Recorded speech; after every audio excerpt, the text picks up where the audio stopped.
Alex stay with fresh content, and he keep it coming like a slideshow. Never cut corners far as I know. What's up, good morning guys, how are you? Alex here from Hoppos, and we are back with another video for you guys. Now, if you guys are new to the channel, welcome.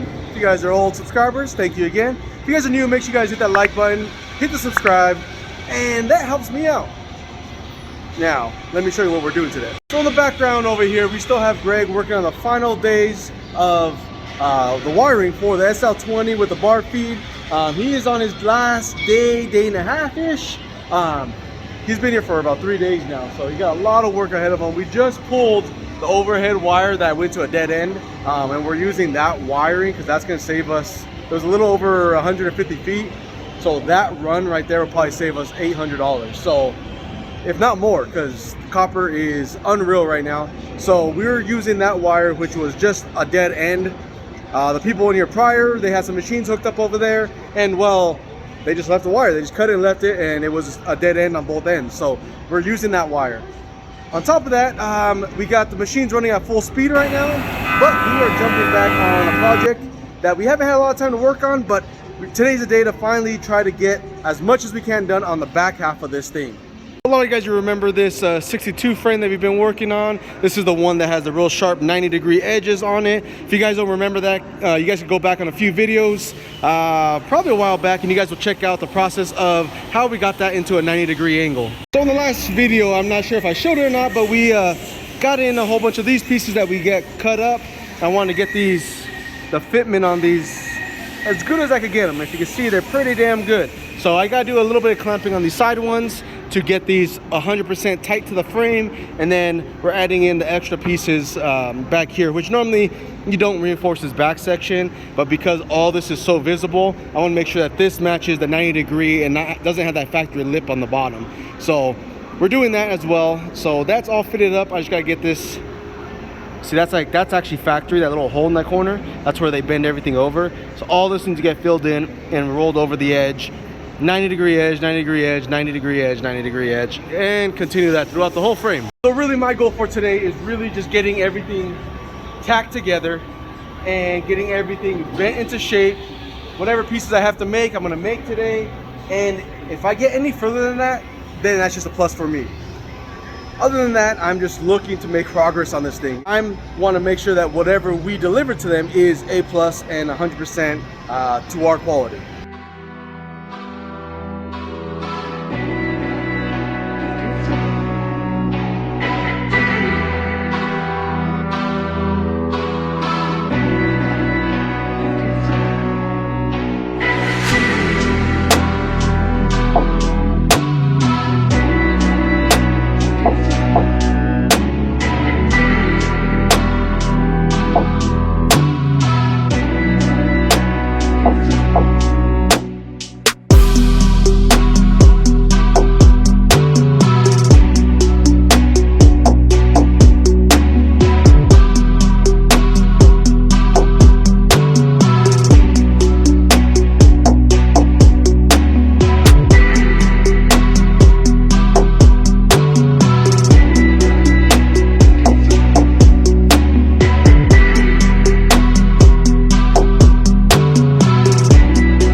So guys, we've made some great progress on this frame right here. We're on the final steps. You can see a whole bunch of little splatters throughout the sections here. We're just doing the little fine fill-ins.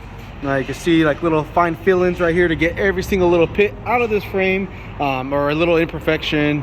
Anything like that is gonna get 100% gone through, and we're gonna do a full final breakdown as far as the weld, then do a final grind, then do a final sand, then do a final polish. Once we're done with that, this front section will be done. We just cut out a different belly plate here just so we could do so it'll mold a little bit easier. So that's where this stands as of right now. We're also working on a set of arms that should be done. I'll show you guys those right now in a second. So I got one done here, and then Mike's been working on the other one. They're trying to match it. Let me show you guys. It's a caddy arm with a top overlay on it. Everything all boxed up. You guys can see that nice edge. So this thing's all 90 edged all the way across. And then where it's rounded, like this section's all rounded, rounded very slightly just to match everything here. So this set of arms is pretty much done. You can see it's all welded up on the inside, and it's all bolted as well as far as this top layer. That way he could either chrome the arm and then paint this, or paint the arm and chrome this. That way there's a little accent and detail. Mike's been working on the other one here, so this is almost done. It's in the final stages, should be buttoning up tomorrow. And then we'll do the same thing, final grind, do a final sand, and then do a nice little polish on it to get out any small little imperfections on here. But this one's looking good. All these should be buttoning up tomorrow. The top layer just got cut. This top little detail section just got cut, so we guys just cut some threads, get these in, bend it slightly just on these corners, and that should be all good. Tomorrow we should be heading out and meeting up with a good buddy, Denali J.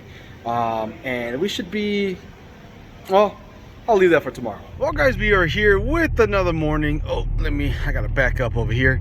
We are actually coming into the back side of the shop over here to the back bay door, and we gotta get loaded up with some equipment real quick. Vic's driving out the Lamborghini.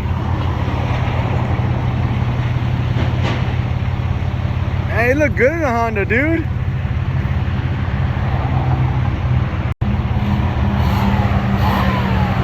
Take it easy. Hey, don't try to blow the motor before I sell it, man. If Vic's falling in love, he wants his Honda back. He wants his Honda back. No, for reals, guys. If you guys want to buy this, 10,000. I know what I have.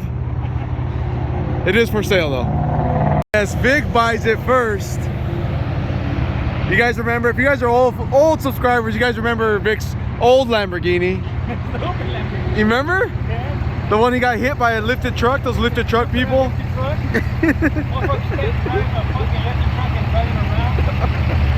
Vic gets so salty every time I bring up that truck because he got hit on the freeway by a lifted truck that came into him because his car was low and the guy was high, and they couldn't see, or he couldn't see Vic. And he ended up with like a 37 on the side of his car. It was like a big old dent in the rubber all down the side. So every time I bring it up, he's like, "That was a freaking lifted truck, guys." Get backed up here into the shop. Tight squeeze, tight squeeze. That should be good enough. We gotta get loaded up real quick. So we just loaded the truck up with all the straps, some chain, a small little toolbox, and we should be good. I'm gonna be heading out here shortly in about 20-30 minutes. I'll be meeting up with my good buddy Denali J, who's always been very willingly to lend us a helping hand. Very thankful for him. He's the one who let us borrow his flatbed on the way to SEMA, and once again we're borrowing his flatbed again, and luckily he was home today, so he's gonna be chauffeuring the trailer around as I'm taking this truck as a backup, as a spare truck, just in case I need it. And because we don't know how big what we're getting, watching my camera there, we don't know what we're getting and how big they are. We kind of bought them sight unseen, so we are on our way to go meet up and also pick up some of our new toys. I know you guys just saw last video, and a lot of you guys don't like the videos of us actually purchasing machines and putting the new machines in place. You know, those tend to get a lot less views, but I'm gonna be honest with you guys, this is our daily life. This is, you know, stuff that we do. This is kind of the behind the scenes. You know, not everything is you know, unicorns and rainbows here. A lot of it is nitty and gritty. It's get down and dirty and do work, you know. So that's what I'm gonna show you guys. I'm gonna show you the real behind the scenes, what it takes to do what we do.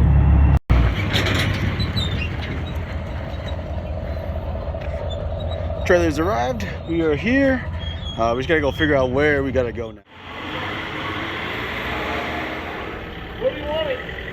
We got a truck and trailer across the street right now once they move.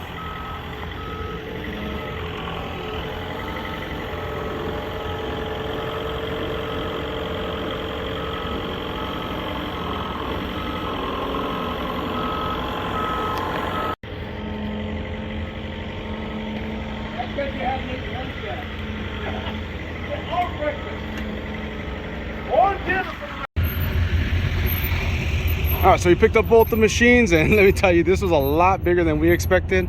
Definitely got a little squat going on here because unfortunately we couldn't get it directly over the axles because of this guy.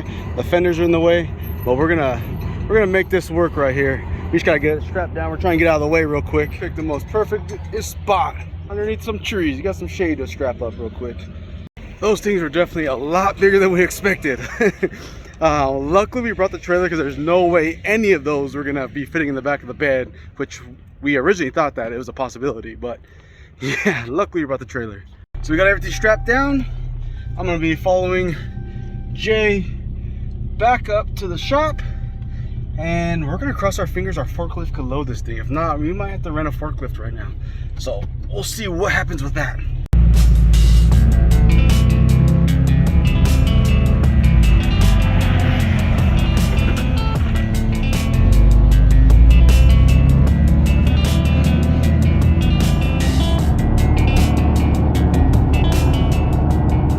So we just made it back to the shop right now. Denali Jay should be right behind me, not too far. I think he's pulling up right now. So gotta get these things unloaded, get the trailer back to him, and get these things in its final resting spot. It's home.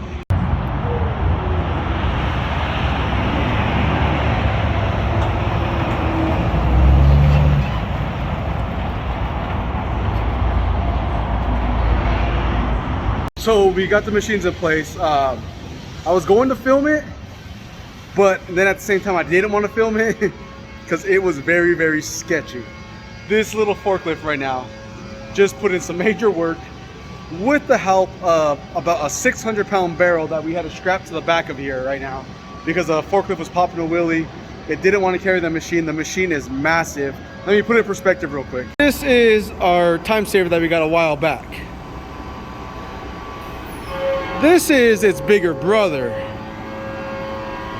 but this is Tina, the 2-ton. This one is massive.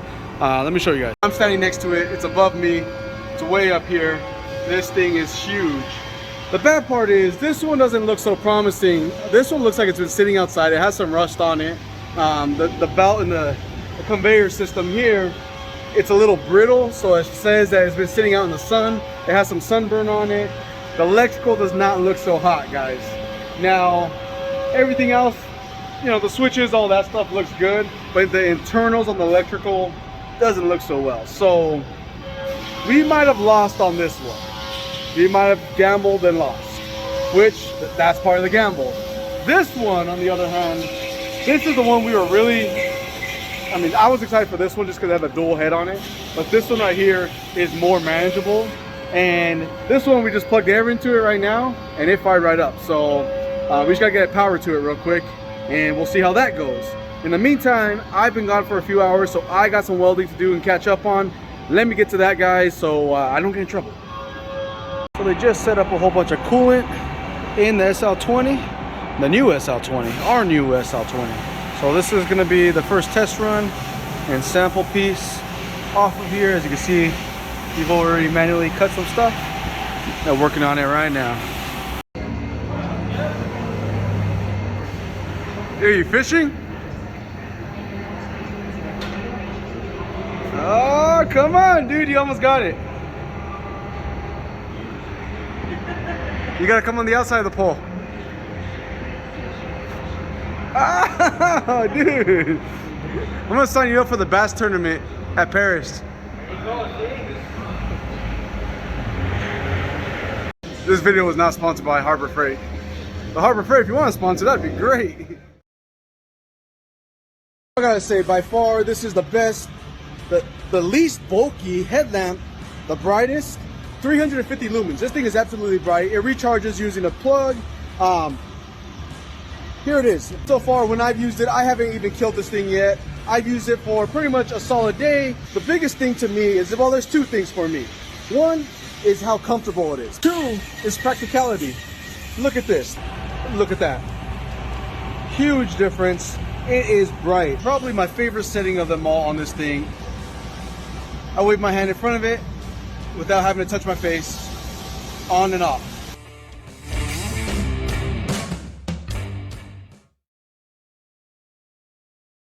So we just came back down from the roof right now, and we got the front banner finally attached. We've had the side banner over here on the side of the building up since we moved in, but we just kept putting it off. So we finally got the front signage up. Obviously it's just a banner, just temporary for now till the building gets painted. Once the building gets painted, then we're gonna put the actual true signage up. Until then, banner's gonna do for now. Right now we're actually cutting up about 12 more 59 to 64 Impala wishbones. We just cut up some more 65 to 66 wishbones right here. We also got 55 to 57 Tri-5 arches cut as well. So the machine's gonna stay busy cutting today. Probably gonna burn through about 5 or 6 sheets in the next 2 hours. Then on top of that, we still gotta jump back onto that frame. The frame we're kind of filtering in between jobs, so that was tiring. Definitely staying busy, guys. Definitely staying busy. Got a scrap day going on. Tons and tons of scrap going away. Day went from like once every 3.5 weeks to like once a week now. There's so many machines that it's just, we're producing way more shavings and scrap than normal. So they're bringing the barrels back in right now and get everything back in place, and we'll be back up and running right now. So Gary's handling the last of the loading and unloading of the scrap guy right now. We're just doing kind of a sweep up on what we couldn't get to originally. So now we gotta work our way over to the machine shop side and get everything put away. Get all these barrels back in place where they belong, and that way we get all these pallets out of here.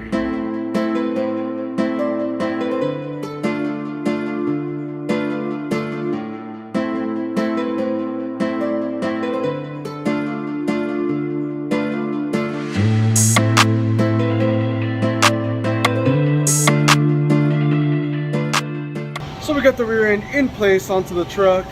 Now I gotta pause. Now we gotta move back to some of the other long-term builds we got here. Plus we got a lot of shipping going out. Plus we have a lot of fab that I gotta catch up on. The Y bones and wishbones have been selling like crazy, so I got a lot of wishbones, Y bones, 65 wishbones to get caught up on. So that is gonna be the next task. So I will see you guys in the next video. Thank you guys for always liking, sharing, subscribing. Make sure you guys subscribe. If you guys don't subscribe, please do so. Definitely helps me out. Makes these videos worth doing for me. So thank you guys. I'll see you in the next one.